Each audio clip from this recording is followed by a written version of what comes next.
हम कहते हैं कि तुम बाजार का चिंदी समेट के बेच रहे हो, टमाटर बेच रहे हो, सब्जी बेच रहे हो, फल बेच रहे हो, किराने की दुकान कर रहे हो, कंप्यूटर बेच रहे हो, मोबाइल बेच रहे हो, बना रहे हो, कुछ प्रोडक्ट आप उद्योग कर रहे हैं, आप लघु उद्योग लेकर बैठे हैं, आप व्यापारी हैं, बिजनेसमैन हैं, कुछ भी हैं, आप क्या अपने काम से प्यार करते हैं? जो अपने काम से प्रेम करते हैं वो सफल हैं। असफल होने का कारण है कि आपको आपके काम से प्रेम नहीं था, आपने उसे महत्व नहीं दिया। जब काम को आप महत्व नहीं देते तो काम भी आपको महत्व नहीं देता। सबको किसान हो तो अपनी खेती से प्यार करो। हमारे एक चाचा हैं गांव के, बहुत बड़े आदमी हैं, बहुत खेती है उनकी, कई एकड़, लेकिन जब भी उन्हें देखो तो वो खेत में घुसे हैं। बाकी लोग बैठे प्रपंच कर रहे, पंचायत कर रहे, यहां वहां की बातें कर रहे, काम नहीं किया। जो काम नहीं किया आज उनकी औलाद रो रही है,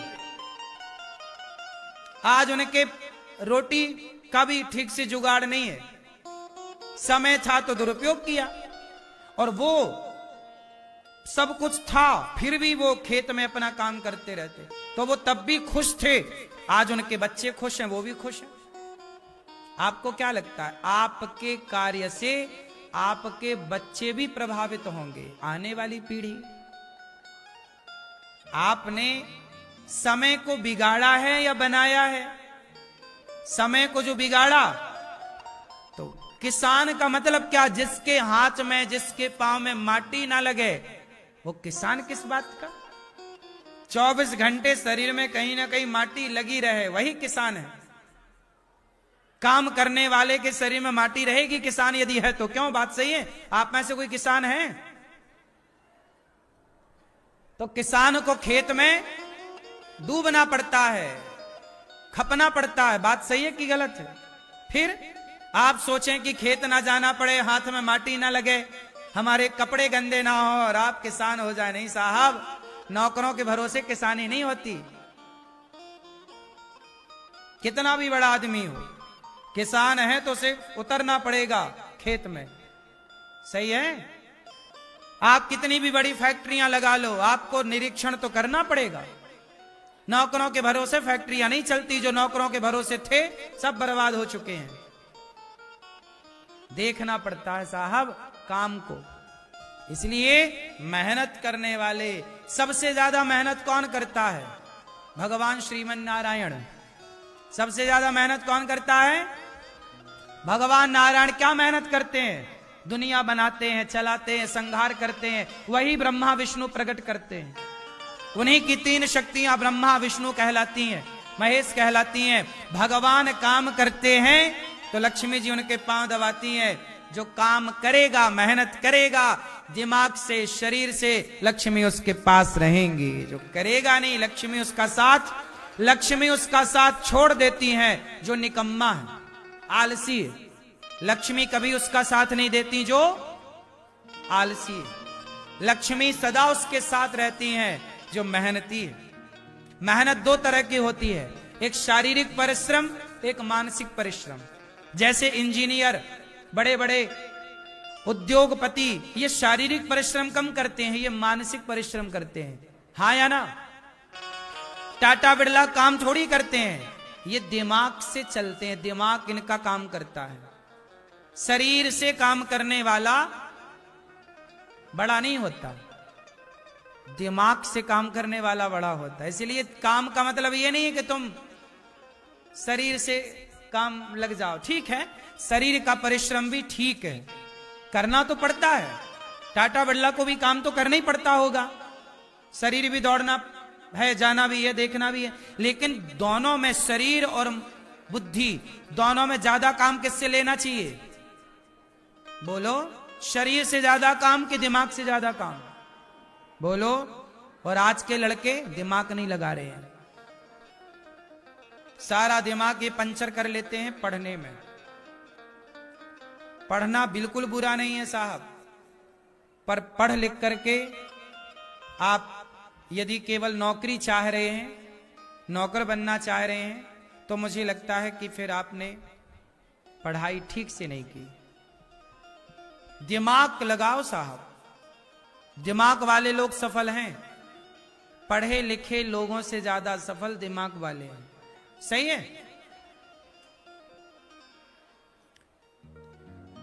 ज्यादा हाय हाय नहीं, खुश रहो, यही जीवन की सार्थकता है। पैसा इतना ही कमाओ जिससे प्रसन्नता बनी रहे। ज्यादा आ जाए तो समाज की सेवा, बांटो, सभी में बांट कर खाए, उसे इंसान कहते हैं।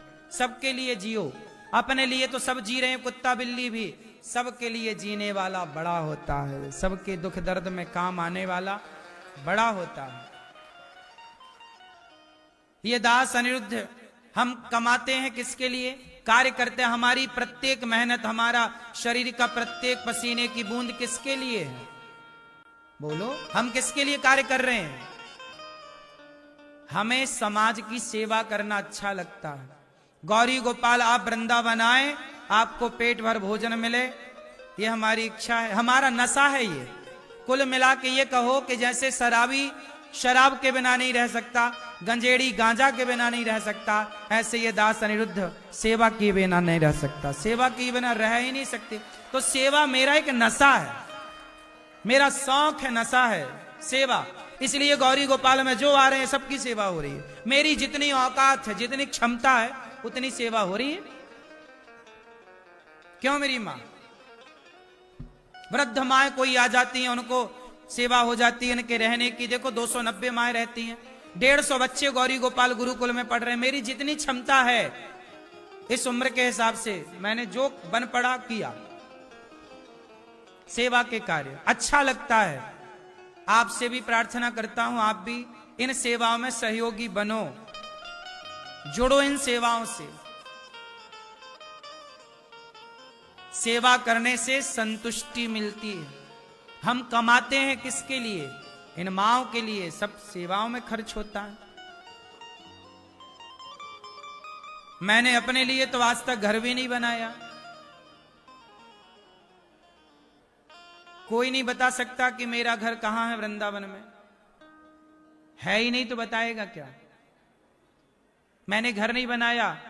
वृद्ध माओं के लिए घर बनाया, वृद्ध माओं के लिए आश्रम बनाया, गायों के लिए गौशाला बनाई, गौरी बच्चों के लिए गुरुकुल बनाया, भगवान के लिए सुंदर सा भगवान ने अपने लिए मंदिर बनवा के खुद आकर के ठाकुर जी बैठ गए उस मंदिर में। भगवान ने अपने लिए मंदिर बनवा लिया। सब कुछ भगवान कर रहे हैं अपने हिसाब से। लेकिन ये दास ने आज तक, मैंने समय ही नहीं मिला ये सोचने का ये कि कहाँ घर बनाए, क्या जरूरत है घर बनाने की। 9x12 के कमरे में ये दास अनिरुद्ध रहता है। जैसे माताएं रहती हैं, जिस व्यवस्था में माताओं का कमरा जैसा है ना, माताओं का कमरा बहुत अच्छा है। हम जिस कमरे में रहते हैं वो कमरा तो ऐसा भी नहीं है जैसा माताओं का। माताओं का तो बहुत अच्छा है। माताएं जिस कमरे में रहती हैं वो कमरा भी बहुत बड़ा है। हम जिस कमरे में रहते हैं वो कमरा बहुत छोटा है। 9x12 का कमरा कितना बड़ा होता है आप जानते होंगे। विश्वास ना हो तो आप देख भी सकते हैं। ऐसा नहीं कि मैं केवल बता रहा हूं, आप देख सकते हैं सब चीजें। गौरी गोपाल में कहीं ताला नहीं है। ताला तो छोड़ो साहब, दरवाजा ही नहीं है। कोई भी आओ, कहीं भी जाओ, क्यों यहां कहीं आपको मिला दरवाजा है? कोई रोक टोक हुई यहां? पूरे गौरी गोपाल में यही है सेवा। सुखदेव भगवान कहते हैं कि जीवन हो परमार्थ के लिए, परहित के लिए। सुखदेव भगवान ने अत्र सर्गो विसर्गश्च स्थानम पोषण मूतया मनवंतरेशानुकथा निरोधो मुक्तिराश्रय 10 लक्षण भागवत जी के हैं। इसके बाद सूत जी, विदुर जी महाराज मैत्रेय जी के पास गए और मैत्रेय जी के पास जाकर के विदुर जी महाराज ने पूछा कि भगवान ये संसार क्यों बनाते हैं, सृष्टि का क्रम क्या है? तो सुनो, भगवान नारायण, देखो विदुर जी को समझा रहे मैत्रेय ऋषि। जब उद्धव जी को भगवान ने कहा विदुर जी को कहना, दोनों भगवत प्रेम में विह्वल हो गए। जब भगवान गए तो विदुर उद्धव जी की जो मुलाकात हुई, कुछ बातें नहीं हो पाई, क्योंकि दोनों भगवान के जाने के बाद दुखी थे। तो विदुर जी ने, मैत्रेय जी हरिद्वार में रहते थे, उनसे पूछा कि भगवान ने प्रपंच क्यों बनाया।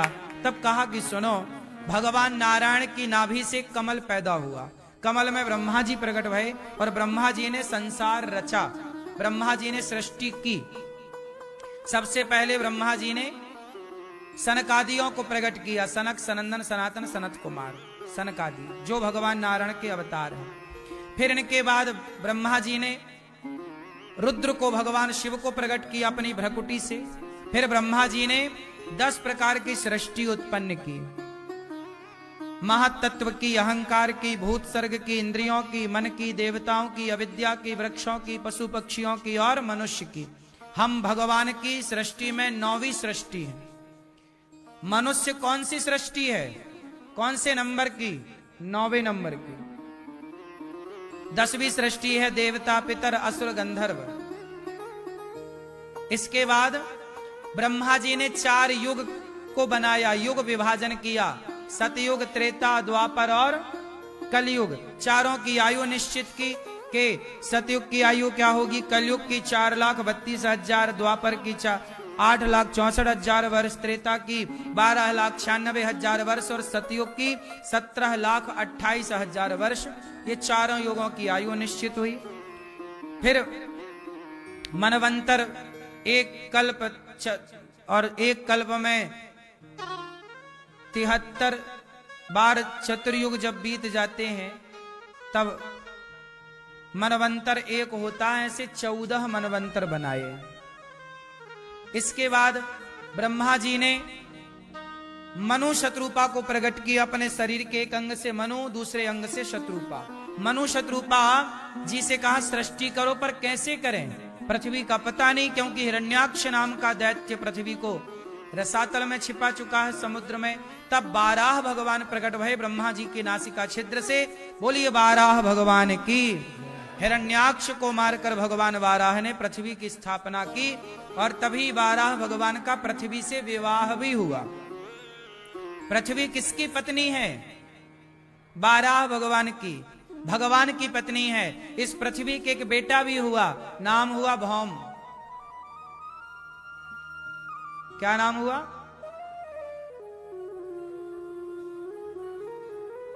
तो पृथ्वी भगवान नारायण की पत्नी है।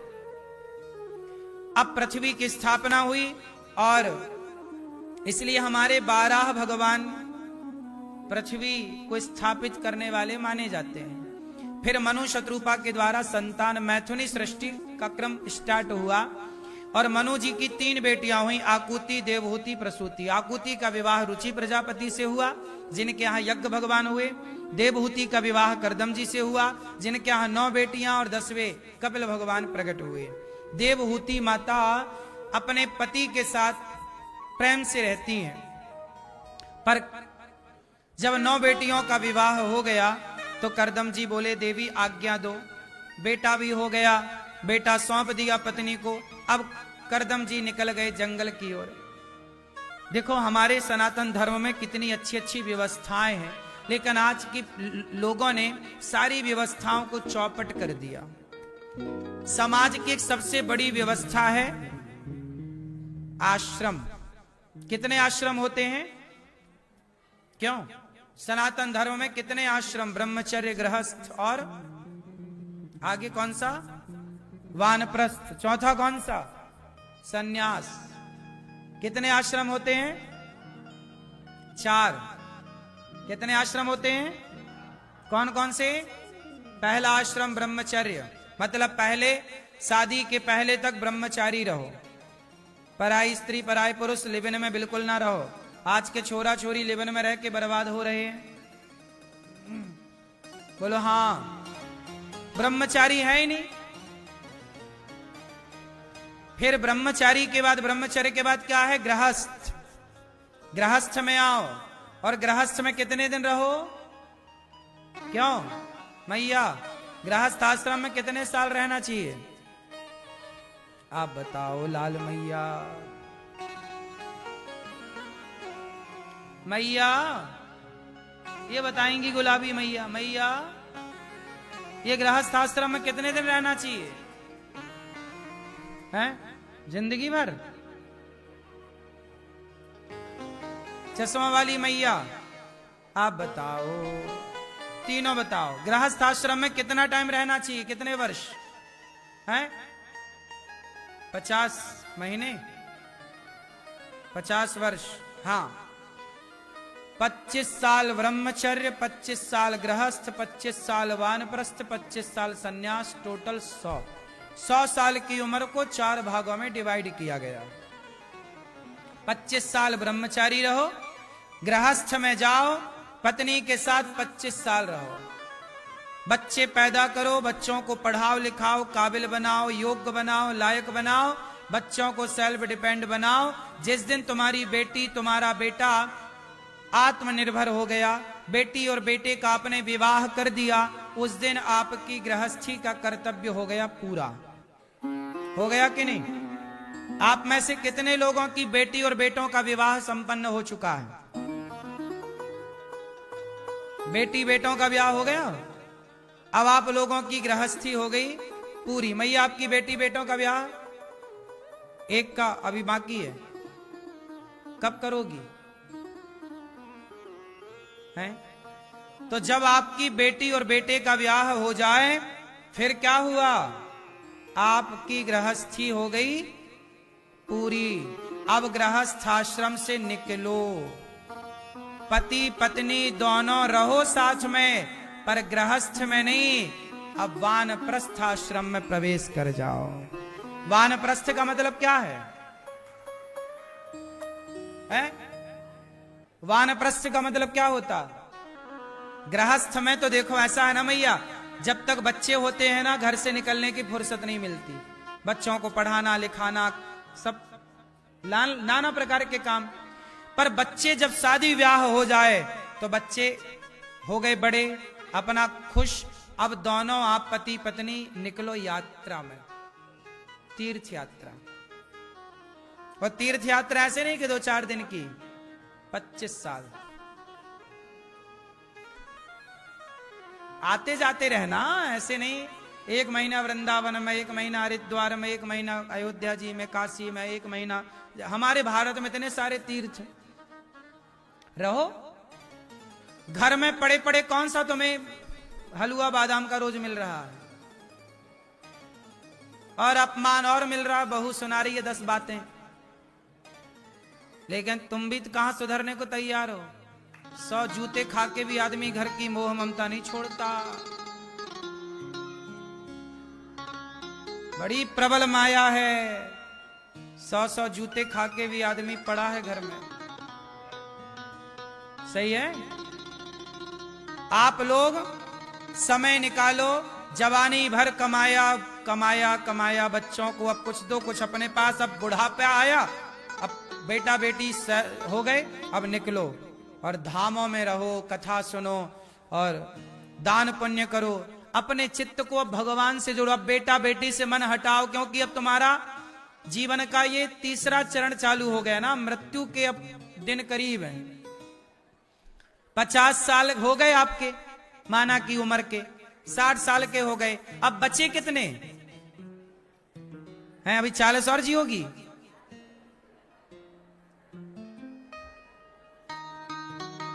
साठ साल के बाद तो आजकल देखो 70 भी पहुंचना आजकल कठिन हो रहा है। 70 के पहले आदमी तय हो रहा है नहीं। 80 पहुंच जाए तो बड़ी बात है। आज की जो पीढ़ी, पुराने लोग तो 80 पार कर गए, पहले के लोग। लेकिन आज के जो अपन लोग हैं, अब मेरी उम्र के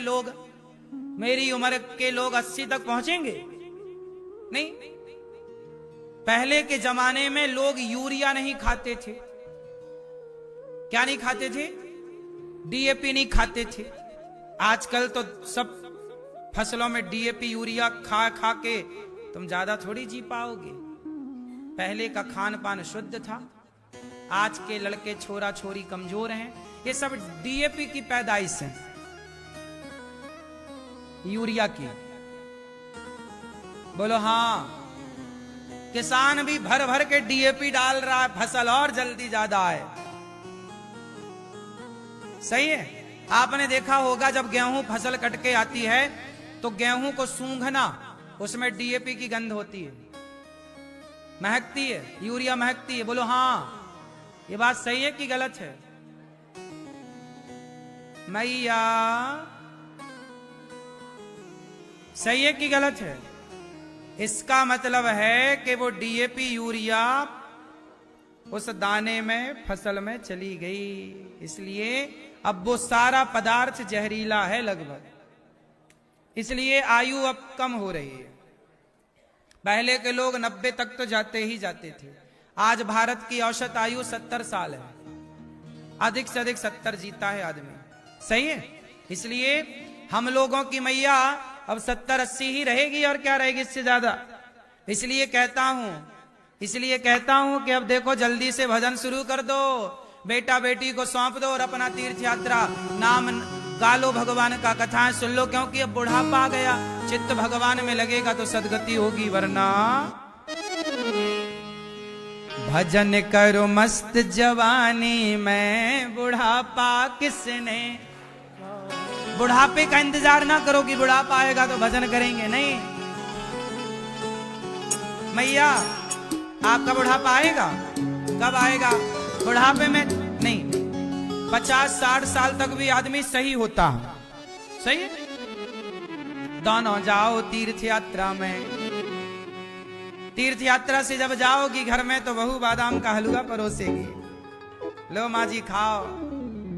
1 महीना घर में रहो तो 1 महीने के लिए फिर निकल जाओ जगन्नाथ जी की यात्रा में, जगन्नाथपुरी में रहो, जगन्नाथ जी का रोज दर्शन करो, रोज कथाएं सुनो, रोज भगवान का चिंतन करो और रहो आनंद से धाम में। अब धाम में लोग रहते ही नहीं। मरना कहाँ अच्छा होता है, घर में कि धाम में? क्यों मैया? घर में मरोगी, घर वाले मरने नहीं देंगे, देख लेना मर के। जैसे ही आप मरने चलोगी घर वाले हिलाएंगे, हमें पहचानो, हमें। तुम्हारा हाथ पकड़ के हिला डालेंगे, तुम्हारा सिर पकड़ के हिलाएंगे, हमें पहचानो, हमें, हम आए बड़ी दूर से। तुम्हारी ननद आएगी, हमें पहचानो, भाभी आप मर। मिट्टी का खिलौना मिट्टी में, बेटा अपना मस्त वही आग लगाएगा। बेटी बेटी क्या करता है। मैयाओं का थोड़ा मोह माया बेटी की तरफ ज्यादा है। बेटी मेरी पर काम आएगी बेटी। बेटी बेटी क्या करता है। आजकल तो भाई बहन भी लड़ जाते हैं। पहले तो भाई भाई की लड़ाई होती थी जमीन जायदाद के लिए, अब तो बहन भी कूद पड़ी है, मैं भी लड़ूंगी, मुझे भी चाहिए मेरा हक। कम नहीं है, भाई से लड़ रही है खूब। इसे भाई से मतलब थोड़ी है। सबको जायदाद चाहिए, सबको। माँ किसी को नहीं चाहिए, माँ की जायदाद सबको चाहिए।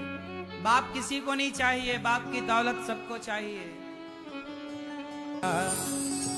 इसलिए कहता हूं भजन करो मस्त जवानी में, बुढ़ापा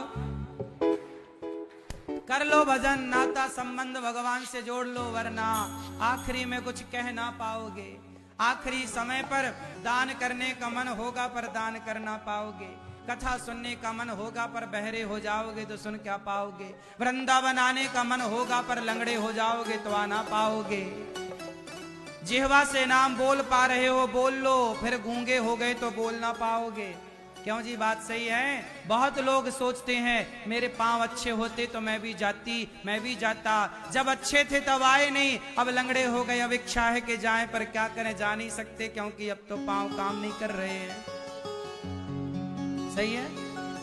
जब दान देने के लायक थे तब दान दिया नहीं, अब तुम्हारा हाथ छुपा करके तुम्हारे नाम से कोई और दान कर रहा है। ठीक है, लेकिन वो भी अच्छा है, पर ये अच्छा है कि आप अपने हाथ से जीते जी इन हाथों से दान करो। किसी भोजन कराओ, भूखे को पानी पिलाओ, प्यासे को।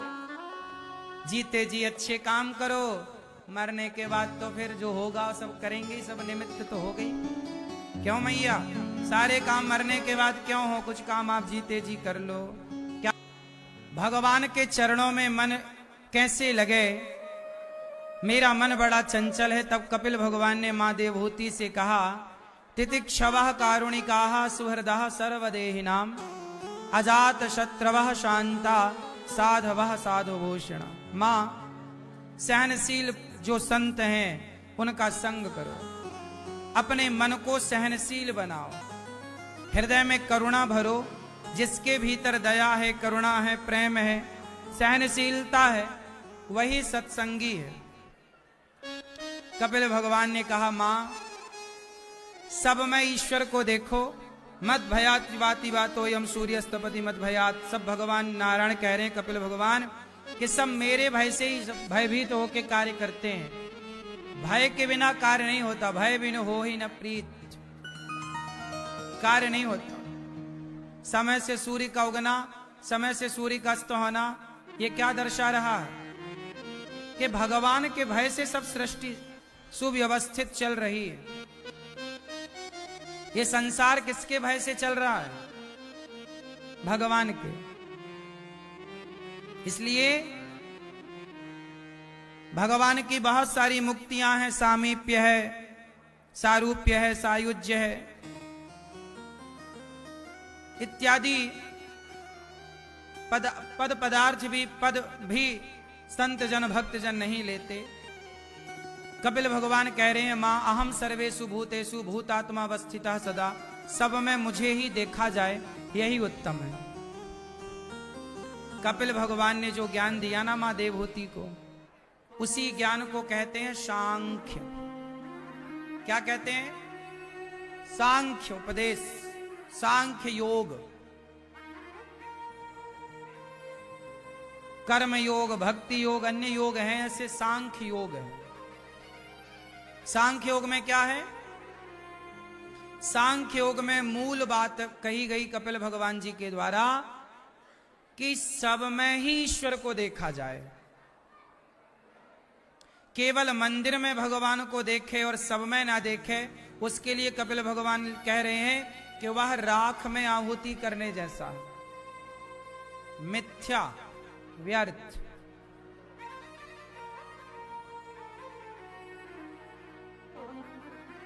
कपिल भगवान अपनी मां से कहते हैं, मां ने कहा कि प्रभु ये संसार कैसे बनता है? तब भगवान कपिल देव जी ने कहा कि मां के पेट में जब बच्चा जाता है पहले दिन, तो मां के कलल से मिलकर पिता का तेज मां के गर्भ में पहले दिन में वह कलल जैसा होता है, रज में मिलकर के कलल रूप बन जाता है। 5 रात्रि में बुध के रूप में, 10 दिनों में बेर के समान। धीरे धीरे 1 माह में बच्चे का सिर निकल आता है, तैयार होता है। दूसरे माह बच्चे के हाथ पांव, तीसरे माह नख, रोम, अस्थि, स्त्री पुरुष के चिन्ह, और 4 माह में 7 धातु। 5वें महीने से बच्चे को भूख प्यास लगती है। 6ठे माह से पूर्व कर्म का स्मरण हो जाता है। 7वां महीना होते ही वह पिछले जन्म का अपना पाप पुण्य जानकर भगवान से प्रार्थना कर लेता है, करने लगता, प्रभु अब हमें संसार में मत भेजिए, अपने पास रखिए। जब आप लोग मां के पेट में थे ना, तब आप लोगों ने भगवान से कहा था कि प्रभु हमें मत भेजो। भगवान ने कहा, मैं नहीं भेज रहा हूं, तेरे कर्म ही तुझे बार बार भेज रहे हैं। आपको संसार में किसने भेजा? भगवान ने नहीं। कोई कर्म बाकी था, कोई इच्छा बाकी थी, तो वो इच्छा पूरी करने हमें और आपको आना पड़ा। सोचिए, हमारे अंदर कोई इच्छा ही ना होती मरते समय, तो हमारा अगला जन्म क्यों होता? आपकी इच्छाओं के कारण आपका बार बार जन्म होता है। इसलिए कहता हूं कि मरने के पहले अपनी इच्छाओं को शून्य कर देना। सारे फसाद की जड़ हैं आपकी इच्छाएं। अच्छा ये बताओ, आप लोगों की इच्छाएं पूरी हो गई कि नहीं? बोलो मेरी मां मैया, ओ लाल मैया, पीछे वाली मैया, आपकी इच्छाएं पूरी हो गई? नहीं?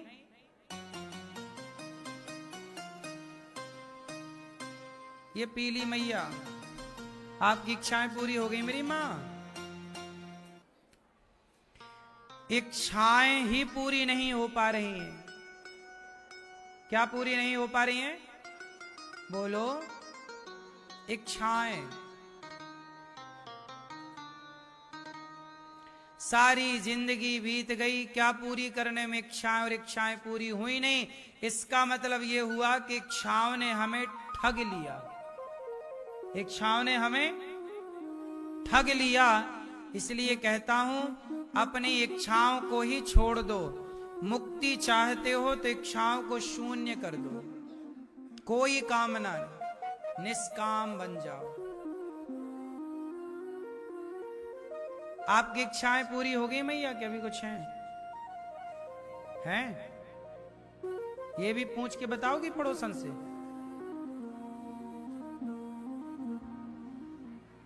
मैया पूछ रही पड़ोसन से, है कुछ इच्छा? हाँ हाँ है। क्या इच्छाएं? आदमी पूरा होने को आया, पर इच्छाएं पूरी। कितना तरीके से भगवान ने संसार में उलझाया है। बड़ी प्रबल माया है वाह कन्हैया, तेरी माया का न पाया कोई पार, तेरी लीला तू ही जाने। ऐसे उलझाए परमात्मा।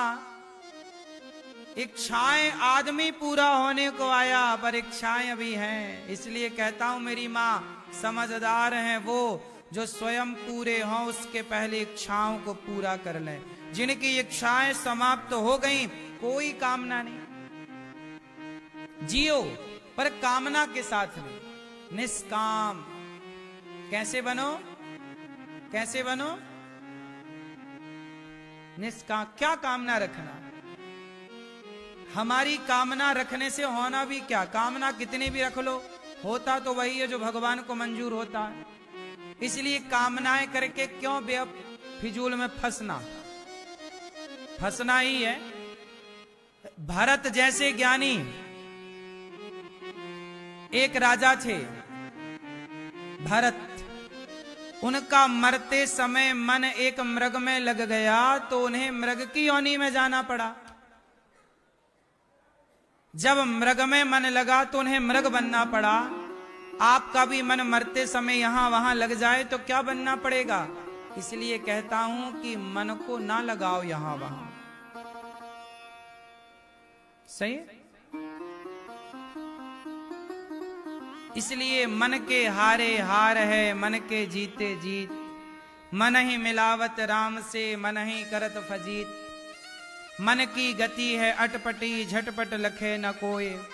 मन की जब खटपट मिटे तो झटपट दर्शन। मन बड़ा चंचल है, इसलिए मन को भगवान के चरणों में लगाओ। नहीं तो बड़ा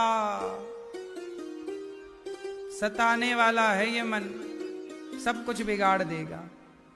भरत जैसे ज्ञानी को भी, राजा भरत जी को भी, भक्त भरत जी को भी मृग बनना पड़ा। भरत जी कपिल भगवान के दिव्य ज्ञान से, मां से भगवान ने कहा कि चित्त को भगवान में लगाओ। कपिल भगवान के दिव्य ज्ञान से मां सिद्धा नाम की नदी बन गई। कपिल देव जी ने आचमन किया, सीधे गंगा सागर चले गए। एक बार भगवान शिव का अपमान दक्ष ने किया। बाद में दक्ष के यज्ञ में माता सती जलकर भस्म हुई और सती पार्वती बनी और शिव पार्वती का विवाह संपन्न हुआ। शिव पार्वती कैलाश पर विराजे हैं आनंद से। शंकर जी का अपमान कर दिया दक्ष ने, पर शंकर जी ने कोई उत्तर नहीं दिया, जवाब नहीं दिया। सहनशील हैं। सती बिना बुलाई यज्ञ में गई। पति का अपमान देख जल भस्म हुई योग अग्नि में।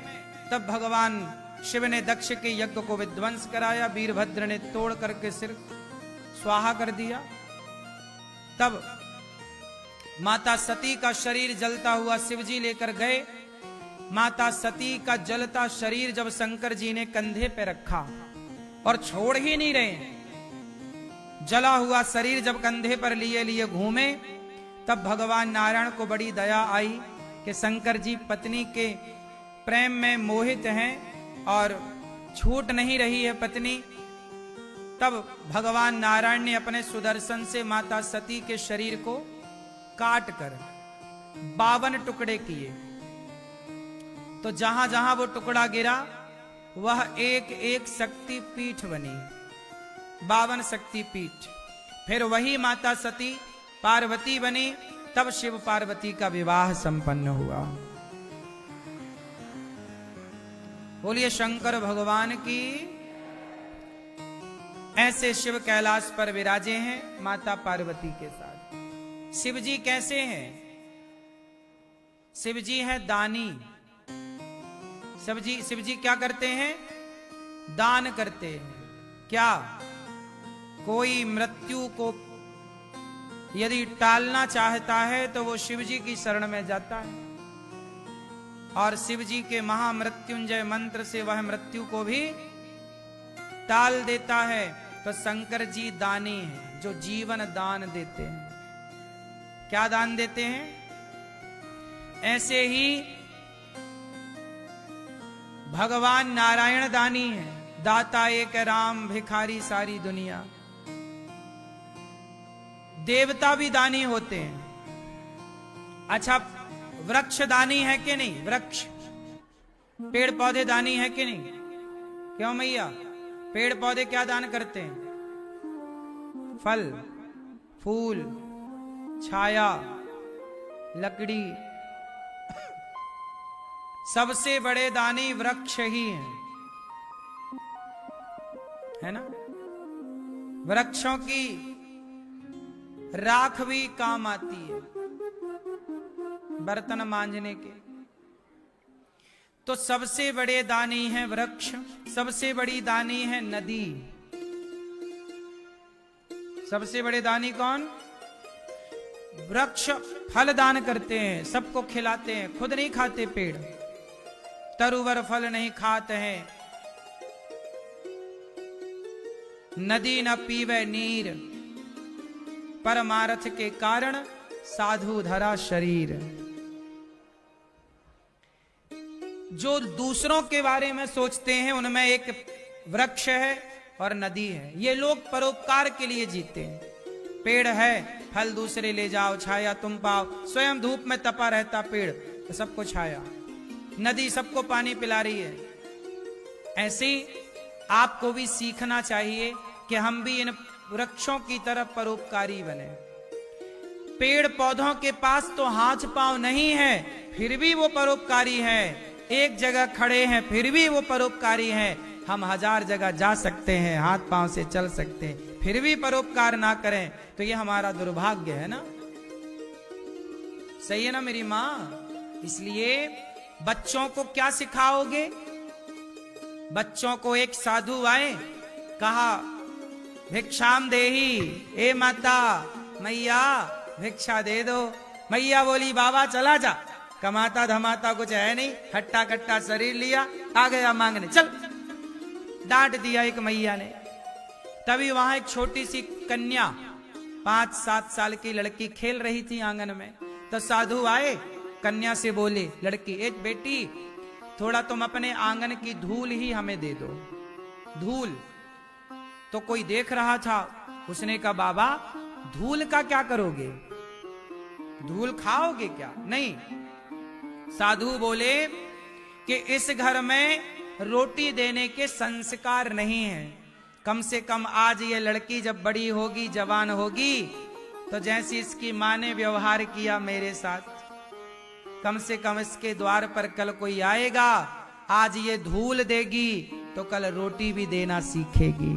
कुछ तो दे, देने के संस्कार तो आए। आज समस्या ये है कि देने के संस्कार नहीं है। आजकल आप लोग अपने बच्चों से दान पुण्य नहीं कराते, इसलिए वृंदावन लाओ बच्चों को, बच्चों के हाथ से गौरी गोपाल में जो अन्न क्षेत्र बंटता है बच्चों के हाथ से बंटवाओ। उनके हाथ से रोटी बटवा, उनके हाथ से चावल